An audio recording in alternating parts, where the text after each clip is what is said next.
તો નવરાત્રી શરૂ થાય તે પહેલા ઘરની બહાર ફેંકી દેજો આ 5 વસ્તુઓ, નહીંતરમાં નવદુર્ગા થઈ જશે ક્રોધિત.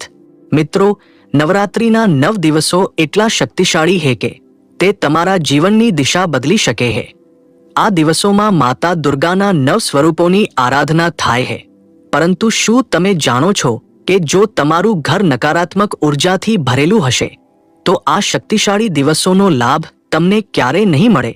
વાસ્તુશાસ્ત્ર કહે છે કે ખોટી વસ્તુઓ ઘરમાં રાખવાથી નકારાત્મક શક્તિઓ સક્રિય થાય છે, જે આર્થિક સંકટ, માનસિક તણાવ અને પારિવારિક કલહ લાવી શકે છે.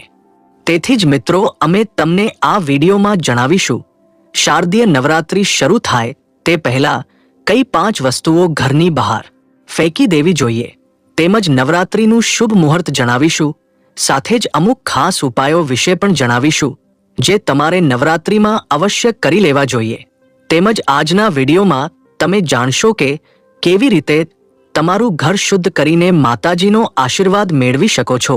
તેથી મિત્રો, જો તમે આજનો આ વિડીયો અંત સુધી જોઈ લેશો તો મારો વિશ્વાસ કરો, તમારે બીજો કોઈ પણ વિડીયો જોવાની જરૂર નહીં પડે. તેથી જ પૂર્ણ શ્રદ્ધા સાથે વિડીયોમાં બન્યા રહેજો. અને જો તમે ઈચ્છો છો કે તમારા પર અને તમારા પરિવાર પરમાં નવદુર્ગાના આશીર્વાદ હંમેશા બની રહે તો અત્યારે જ વિડીયોને લાઈક કરીને કોમેન્ટમાં જય માં નવદુર્ગા લખી દેજો. તો મિત્રો, શારદીય નવરાત્રી 2025નો તહેવાર 22 ઓક્ટોબર બુધવારથી શરૂ થઈ રહ્યો છે અને 30 ઓક્ટોબર ગુરુવારે સમાપ્ત થશે. આ શારદીય નવરાત્રીનું મુહૂર્ત અત્યંત શુભ છે. ખાસ કરીને પૂજા માટેનો શ્રેષ્ઠ સમય સવારે 6:15 થી 8:45 અને સાંજે 4:45 થી 6:15 સુધીનો રહેશે. આ 9 દિવસો દરમિયાન માતા દુર્ગાના 9 અલગ અલગ સ્વરૂપોની આરાધના કરવામાં આવે છે, જેમ કે શૈલપુત્રી, બ્રહ્મચારિણી, ચંદ્રઘંટા અને અન્ય. આ વખતે એવું માનવામાં આવે છે કે માતાજી હાથી પર સવાર થઈને પૃથ્વીલોકમાં પધારશે, જે સમૃદ્ધિ, શાંતિ અને ઐશ્વર્યનું પ્રતીક છે. આ દિવસોમાં ઘરની શુદ્ધિ અને વાસ્તુશાસ્ત્રનું પાલન કરવાથી માતાજીની કૃપા તમારા ઘરમાં વાસ કરે છે અને તમારા જીવનમાં આવતી આર્થિક મુશ્કેલીઓ, માનસિક તણાવ કે નકારાત્મક શક્તિઓ દૂર થઈ શકે છે. મિત્રો, શારદીય નવરાત્રી 2025માં માતા દુર્ગાનું હાથી પર સવાર થઈને પૃથ્વીલોકમાં પધારવું એક અત્યંત શુભ અને આધ્યાત્મિક મહત્વ ધરાવતો પ્રસંગ છે. હિન્દુ શાસ્ત્રો અને પૌરાણિક માન્યતાઓ અનુસાર નવરાત્રી દરમિયાન માતા દુર્ગા અલગ અલગ વાહનો પર સવાર થઈને આવે છે અને દરેક વાહનનું પોતાનું વિશેષ પૌરાણિક અને આધ્યાત્મિક મહત્વ હોય છે. 2025માં માતાજીનું હાથી પર આગમન એ સમૃદ્ધિ, શાંતિ, ઐશ્વર્ય અને સ્થિરતાનું પ્રતીક માનવામાં આવે છે.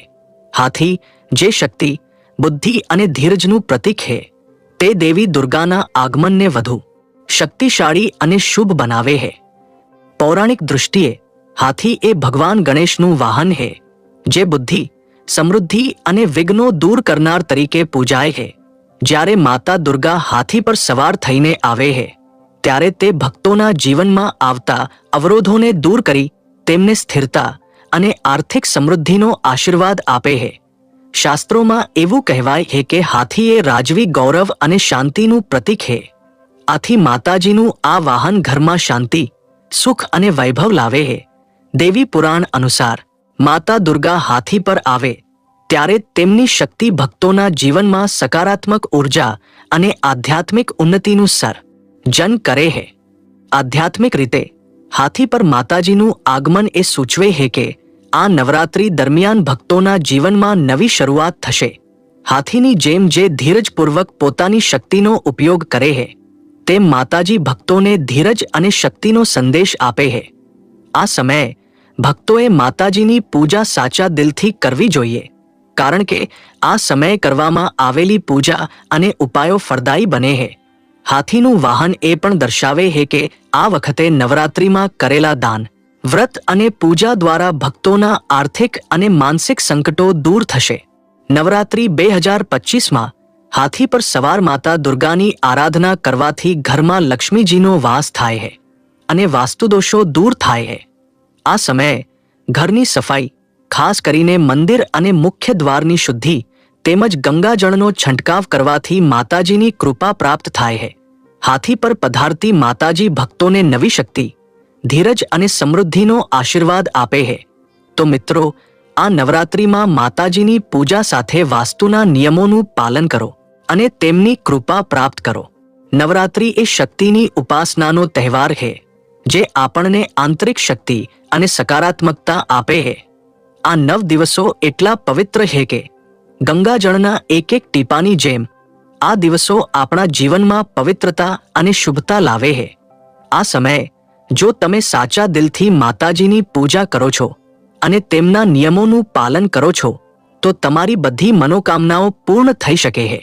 પરંતુ મિત્રો, આનો સંપૂર્ણ લાભ લેવા માટે તમારે તમારા ઘરને નવરાત્રિ પહેલા તૈયાર કરવું પડશે.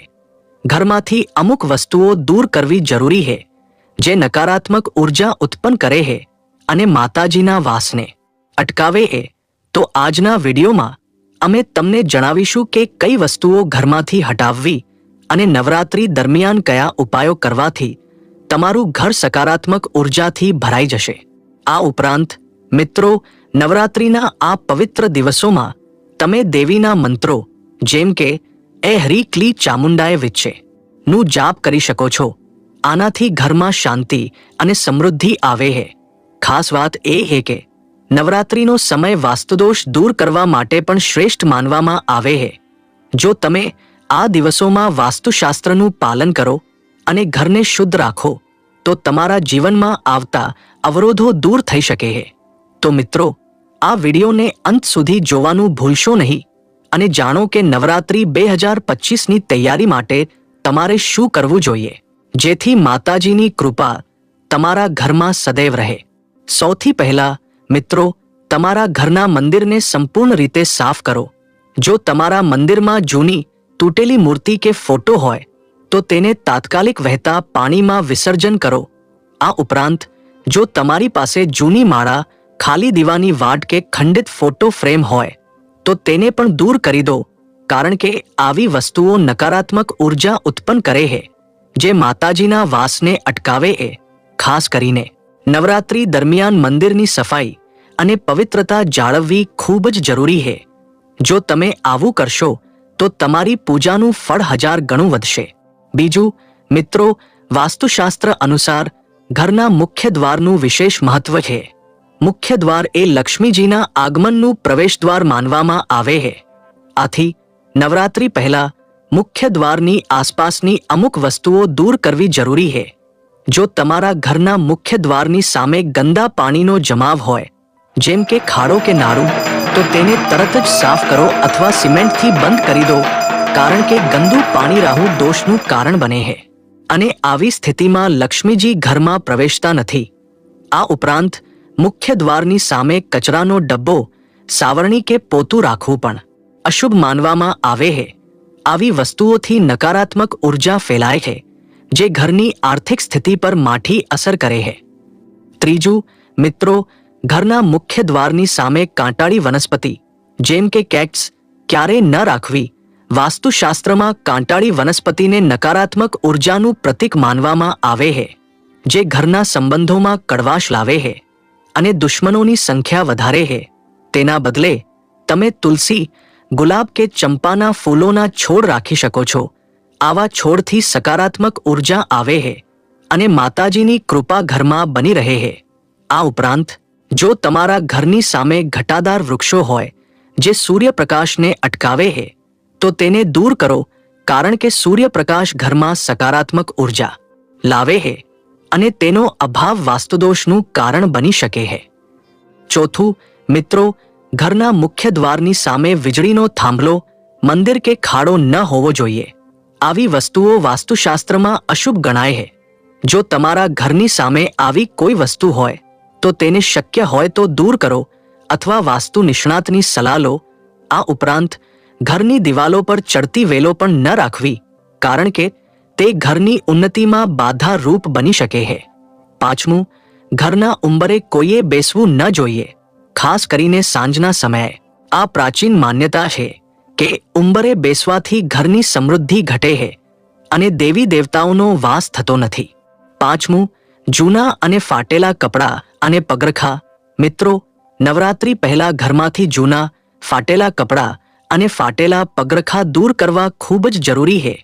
વાસ્તુશાસ્ત્ર અનુસાર આવી વસ્તુઓ નકારાત્મક ઉર્જાને આકર્ષે છે અને ઘરમાં ગરીબી અને અશાંતિનું કારણ બની શકે છે. ખાસ કરીને ઘરના ઉત્તર પૂર્વ એટલે કે ઈશાન ખૂણામાં આવી વસ્તુઓ રાખવી એ વાસ્તુદોષ ઉત્પન્ન કરે છે, કારણ કે આ દિશા દેવી દેવતાઓના વાસની દિશા માનવામાં આવે છે. આથી નવરાત્રી પહેલા તમારા કપડાં અને પગરખાંની તપાસ કરો. જે કપડાં ઉપયોગમાં ન આવે તેને દાન કરી દો અને ફાટેલા કપડાં કે પગરખાંને ઘરની બહાર કાઢી દો. આનાથી ઘરમાં સકારાત્મક ઉર્જાનો પ્રવાહ વધશે અને માતાજીની કૃપા પ્રાપ્ત થશે. છઠ્ઠું, બંધ પડેલા ઘડિયાળો અને ઇલેક્ટ્રોનિક ઉપકરણો.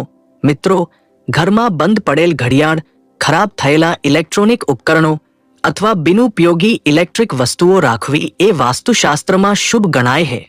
ઘડિયાળ સમયનું પ્રતીક છે અને બંધ પડેલું ઘડિયાળ જીવનમાં પ્રગતિ અને ઉન્નતિને અટકાવે છે. આવી વસ્તુઓ ઘરમાં નકારાત્મક ઉર્જા ઉત્પન્ન કરે છે અને ખાસ કરીને નવરાત્રી જેવા પવિત્ર સમયે દેવીના આશીર્વાદને રોકી શકે છે. નવરાત્રી પહેલા ઘરના દરેક ખૂણે તપાસ કરો અને જો કોઈ ઘડિયાળ બંધ હોય તો તેને રિપેર કરાવો અથવા દૂર કરો. ખરાબ થયેલા ઇલેક્ટ્રોનિક ઉપકરણો જેમ કે જૂનું રેડિયો, ટીવી કે મોબાઈલ ઘરમાંથી હટાવી દો. આનાથી ઘરની ઉર્જા શુદ્ધ થશે અને તમારી પૂજાનું ફળ વધશે. સાતમું, જૂની અને બિનઉપયોગી દવાઓ અને ખાદ્ય પદાર્થો. મિત્રો, ઘરમાં રાખેલી એક્સપાયર થયેલી દવાઓ અથવા જૂના બગડેલા ખાદ્ય પદાર્થો પણ નકારાત્મક ઉર્જાનું કારણ બની શકે છે. વાસ્તુશાસ્ત્રમાં રસોડું એ ઘરનું હૃદય માનવામાં આવે છે અને તેની શુદ્ધિ નવરાત્રી દરમિયાન ખૂબ જ મહત્વની છે. જો તમારા રસોડામાં એક્સપાયર થયેલા ખાદ્ય પદાર્થો જેમ કે જૂના અનાજ, મસાલા અથવા બગડેલું ખાવાનું હોય તો તેને તરત જ દૂર કરો. આવી વસ્તુઓ ઘરમાં નકારાત્મક શક્તિઓને આમંત્રણ આપે છે અને લક્ષ્મીજીના વાસને અટકાવે છે. આઠમું, તૂટેલા ફર્નિચર અથવા ઘરની સજાવટની વસ્તુઓ. મિત્રો, ઘરમાં તૂટેલું ફર્નિચર જેમ કે ખુરશી, ટેબલ અથવા તૂટેલી સજાવટની વસ્તુઓ જેમ કે ફૂલદાની કે શોપીસ રાખવું એ વાસ્તુશાસ્ત્રમાં અશુભ ગણાય છે. આવી વસ્તુઓ ઘરની સુંદરતા અને ઉર્જાને ખરાબ કરે છે અને નકારાત્મક વાતાવરણ ઉત્પન્ન કરે છે. ખાસ કરીને નવરાત્રી દરમિયાન જ્યારે ઘરમાં દેવીનો વાસ હોય ત્યારે આવી વસ્તુઓ દેવીની કૃપાને અટકાવી શકે છે. નવરાત્રી પહેલા તમારા ઘરનું નિરીક્ષણ કરો અને જો કોઈ ફર્નિચર અથવા સજાવટની વસ્તુ તૂટેલી હોય તો તેને રિપેર કરાવો અથવા દૂર કરો. તેના બદલે ઘરમાં સુંદર અને સકારાત્મક ઉર્જા ધરાવતી વસ્તુઓ જેમ કે તાજા ફૂલો કે રંગબેરંગી રંગોળી ઉમેરો. આનાથી ઘરનું વાતાવરણ શુભ અને આનંદમય બનશે. નવમું, ઘરમાં રાખેલા હિંસક ચિત્રો અથવા નકારાત્મક પ્રતીકો. મિત્રો, ઘરની દિવાલો પર લગાવેલા હિંસક ચિત્રો જેમ કે યુદ્ધના દ્રશ્યો, રડતા ચહેરાઓ અથવા ભયજનક પ્રાણીઓની તસવીરો નકારાત્મક ઉર્જા ઉત્પન્ન કરે છે. વાસ્તુશાસ્ત્ર અનુસાર આવા ચિત્રો ઘરના વાતાવરણમાં ભય, તણાવ અને અશાંતિ લાવે છે, જે નવરાત્રી જેવા પવિત્ર સમયે દેવીના આશીર્વાદને અટકાવી શકે છે. નવરાત્રી પહેલા ઘરની દિવાલોનું નિરીક્ષણ કરો અને જો આવા કોઈ ચિત્રો કે પ્રતીકો હોય તો તેને દૂર કરી દો. તેના બદલે દેવી દુર્ગા, ગણેશજી અથવા શાંતિના પ્રતીકો જેવા કે ઓમ, સ્વસ્તિક અથવા પ્રકૃતિના ચિત્રો લગાવો. આનાથી ઘરમાં સકારાત્મક ઉર્જા ફેલાશે અને માતાજીની કૃપા પ્રાપ્ત થશે. હવે મિત્રો, નવરાત્રી દરમિયાન માતાજીને પ્રસન્ન કરવા માટેના કેટલાક ખાસ ઉપાયો જાણીએ. નવરાત્રીના પહેલા દિવસે ઘરના મંદિરમાં માતા દુર્ગાની મૂર્તિ ઈશાન ખૂણે ઉત્તર પૂર્વ સ્થાપિત કરો. આ દિશા વાસ્તુશાસ્ત્રમાં શુભ માનવામાં આવે છે. અખંડ જ્યોતને દક્ષિણ પૂર્વ દિશામાં રાખો અને દરરોજ સવારે અને સાંજે માતાજીની આરતી કરો. નવરાત્રીના અષ્ટમી અને નવમીના દિવસે ઘરના મુખ્ય દ્વાર પર કુમકુમથી માતાના ચરણચિત્રો જે ઘરની અંદરની તરફ હોવા જોઈએ. આનાથી લક્ષ્મીજીનો વાસ થાય છે અને ઘરમાં સુખ શાંતિ આવે છે. આ ઉપરાંત નવમા દિવસે કન્યા પૂજન કરો અને તેમને દક્ષિણા આપો. આનાથી વાસ્તુદોષ દૂર થાય છે અને માતાજી પ્રસન્ન થાય છે. મિત્રો, નવરાત્રિના આ 9 દિવસો ખૂબ જ પવિત્ર અને શક્તિશાળી હોય છે. આ સમયે જો તમે સાચા મનથી માતાજીની પૂજા કરશો તો તમારી બધી મનોકામનાઓ પૂર્ણ થઈ શકે છે. આ વખતે ઘરમાં ગંગાજળનો છંટકાવ કરો અને દરરોજ દેવીના મંત્રોનો જાપ કરો, જેમ કે ઓમ દુર્ગાય નમઃ. આનાથી ઘરમાં સકારાત્મક ઉર્જા વધે છે અને નકારાત્મક શક્તિઓ દૂર થાય છે. ખાસ વાત મિત્રો, નવરાત્રી દરમિયાન ઘરમાં સ્વચ્છતા જાળવો અને ખાસ કરીને રસોડું અને પૂજા સ્થાનને હંમેશા પવિત્ર રાખો. આનાથી ઘરમાં સમૃદ્ધિ આવે છે અને પરિવારનું સ્વાસ્થ્ય સારું રહે છે. મિત્રો, નવરાત્રી દરમિયાન માતા દુર્ગાને પ્રસન્ન કરવા માટે એક ખાસ ઉપાય છે લવિંગ અને ઇલાયચીનું અર્પણ. લવિંગ શુક્ર ગ્રહનું પ્રતીક છે જે સમૃદ્ધિ અને સૌંદર્યનું કારક છે, જ્યારે ઇલાયચી શાંતિ અને સકારાત્મક ઉર્જાનું પ્રતીક છે. નવરાત્રિના 9 દિવસો દરમિયાન દરરોજ સવારે માતાજીની પૂજા દરમિયાન એક જોડી લવિંગ એટલે કે 2 લવિંગ અને 1 ઇલાયચી ચઢાવો.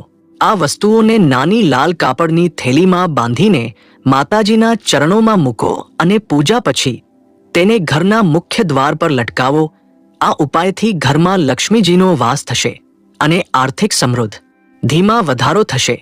9મીના દિવસે આ થેલીને વહેતા પાણીમાં વિસર્જન કરો, જેથી નકારાત્મક ઉર્જા દૂર થાય. 2. નવરાત્રી દરમિયાન ગૌમૂત્રનો છંટકાવ. મિત્રો, નવરાત્રિના પવિત્ર દિવસોમાં ઘરની શુદ્ધિ માટે ગૌમૂત્રનો ઉપયોગ ખૂબ જ શુભ માનવામાં આવે છે. હિન્દુ શાસ્ત્રોમાં ગૌમૂત્રને પવિત્ર અને નકારાત્મક શક્તિઓને દૂર કરનાર માનવામાં આવે છે. નવરાત્રિના પહેલા દિવસે ગૌમૂત્રને થોડા પાણીમાં મિશ્ર કરીને ઘરના દરેક ખૂણામાં, ખાસ કરીને ઈશાન ખૂણે, ઉત્તર પૂર્વ અને મુખ્ય દ્વાર પર છાંટો. આ ઉપાય ઘરમાં રહેલી નકારાત્મક ઉર્જાને દૂર કરે છે અને માતાજીના વાસ માટે શુદ્ધ વાતાવરણ બનાવે છે. આ ઉપાય દરરોજ સવારે કરવાથી પૂજાનું ફળ વધે છે અને ઘરમાં સકારાત્મક ઉર્જાનો સંચાર થાય છે.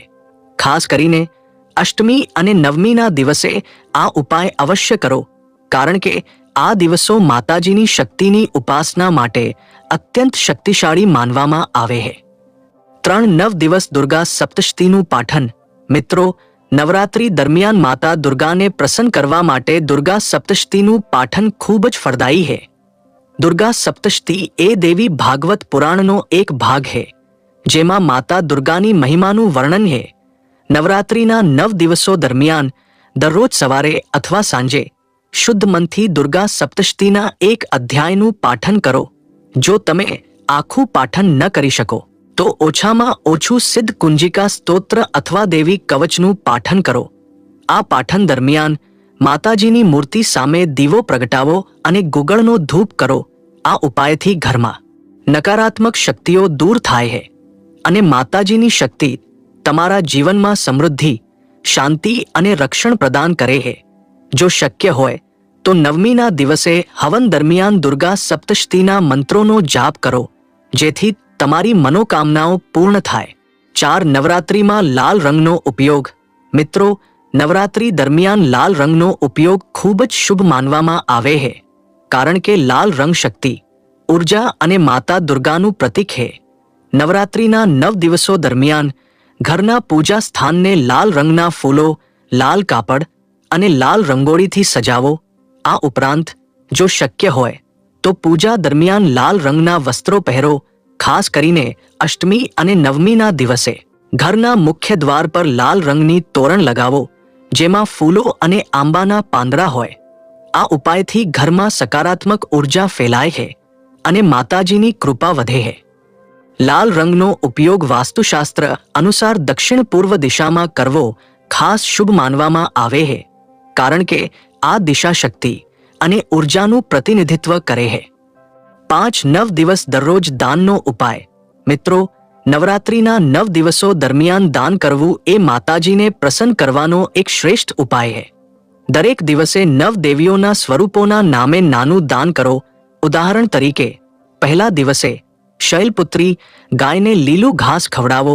બીજા દિવસે બ્રહ્મચારીણી, ગરીબ બાળકોને પુસ્તકો દાન કરો અને આવી જ રીતે અન્ય દિવસોમાં ખાદ્ય પદાર્થ, વસ્ત્રો અથવા નાણાકીય દાન કરો. નવમીના દિવસે કન્યા પૂજન દરમિયાન નવ કન્યાઓને ભોજન, ફળો અને દક્ષિણા આપો. આ ઉપાયથી નવગ્રહોની પીડા દૂર થાય છે અને માતાજીની કૃપાથી ઘરમાં સમૃદ્ધિ આવે છે. દાન કરતી વખતે મનમાં દુર્ગાએ નમઃ મંત્રનો જાપ કરો, જેથી તમારા દાનનું ફળ 1000 ગણું વધે.